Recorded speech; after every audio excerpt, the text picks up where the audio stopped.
நிறைய சிக்கல் இருக்கு. இந்த மாதிரி தயாரிப்பாளர்கள் அதாவது ஏற்பாடு செய்யலாம்.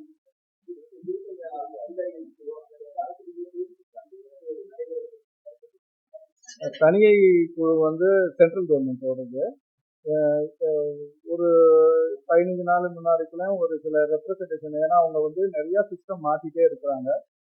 ஸோ நாங்கள் எங்களுடைய சிரமங்களை இப்போ வந்து ஒரு மாதம் முன்னாடி வந்து பேன் இண்டியா படங்கள் எடுக்கிறதுக்கு வந்து ஒரே நேரத்தில் அத்தனை மொழிகள்லையும் சென்சார் பண்ணுற மாதிரி ஒரு சூழ்நிலையை கொண்டு வந்து அதை அறிவிச்சிட்டாங்க. அது வந்து ஒரு திட்டம் வந்து கொண்டு வரும்போது அது ஆரம்ப ஸ்டேஜில் வந்து கொஞ்சம் வந்து சிரமப்பட வேண்டியது இருக்கு.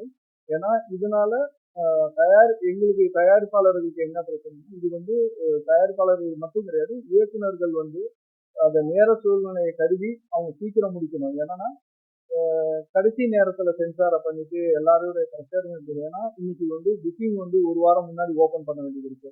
சென்சார் சர்டிபிகேட் வந்தாதான் புக்கிங் ஓபன் ஆகும். இப்போ வந்து சிங்கப்பூருக்கு ஃபாரின்ல ரிலீஸ் பண்ணணும்னா 21 நாளைக்கு முன்னாடி சென்சார் பண்ண வேண்டியது இருக்கு சிங்கப்பூர்ல.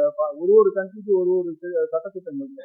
ஸோ தயாரிப்பாளர்கள் வந்து நம்ம வந்து இயக்குநர்களுக்கு வந்து அதை வந்து வேலைப்படுத்தி முன்னாடி கொடுங்க, இந்த டைம் ஃப்ரேம் வரும். அது மாதிரி ஒரு சூழ்நிலைகள் இப்போ நடந்துட்டு இருக்கு. ஏன்னா சென்சார் போர்டு எடுக்கிற சட்டத்திட்டங்கள் வந்து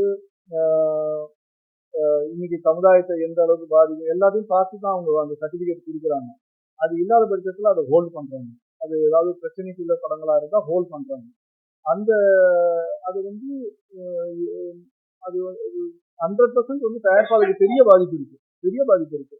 அது வந்து இயக்குநர்கள் மற்றும் அவங்க வந்து தயாரிப்பாளர்களை எண்ணி வந்து அவங்க அதை வந்து சரி பண்ணாங்கன்னா கரெக்டா இருக்கும்.